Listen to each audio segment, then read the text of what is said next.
Bismillahirrahmanirrahim. Assalamualaikum warahmatullahi wabarakatuh. Di sini saya akan mempresentasikan makalah reklamasi lahan bekas tambang atas nama Jihan Fahira dari Agroteknologi 5B dengan judul Potensi Budidaya Mahoni di Lahan Pasca Tambang Emas.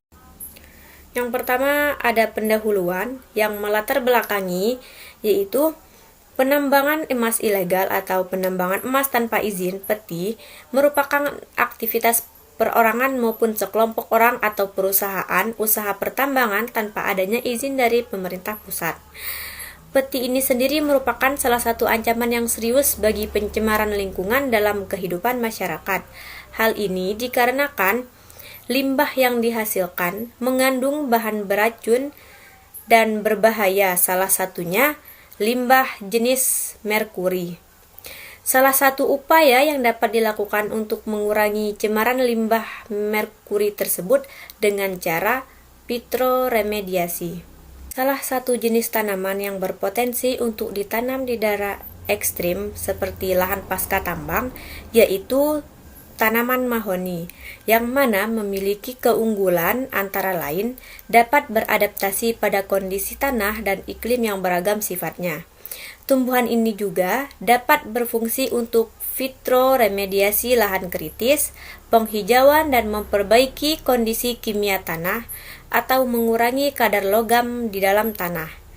Mahoni juga merupakan salah satu jenis tanaman yang memiliki kemampuan tumbuh dan bertahan hidup pada lahan bekas tambang sekitar 88% hingga 95%. Tujuan dan manfaat penulisan yaitu mengetahui potensi budidaya tanaman mahoni di lahan pasca tambang. Kemudian yang kedua ada memperbaiki vegetasi lahan pasca tambang, dan terakhir mengetahui daya adaptasi tanaman mahoni. Persiapan lahan pasca tambang diantaranya ada landscaping, pengolahan tanah, dan penataan lahan. Landscaping sendiri tidak terlepas dari tindakan konservasi tanah, yang mana bertujuan untuk mencegah erosi dan aliran permukaan, serta juga memulihkan dan meningkatkan kualitas tanah. Yang kedua ada pengolahan tanah, menambahkan amelioran untuk memperbaiki struktur tanah serta menambah unsur hara di dalam tanah.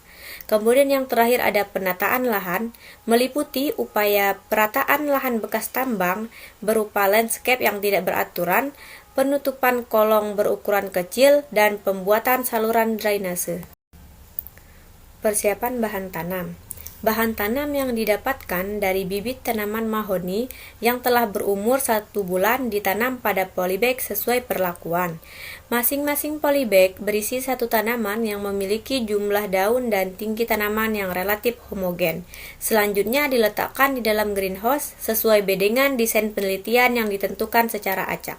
Pemeliharaan dibagi menjadi 2 macam, yaitu pemupukan dan penyiraman.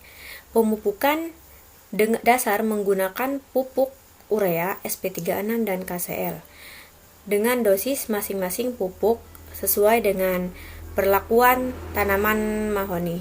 Kemudian yang kedua ada penyiraman, dilakukan setiap hari menggunakan air dari sumur bor. Penyiraman hingga mencapai kelembapan ideal tanah. Waktu penyiraman dilakukan pada pagi hari dan sore hari. Hadapi dalam penelitian ini yaitu yang pertama, sumber pupuk organik.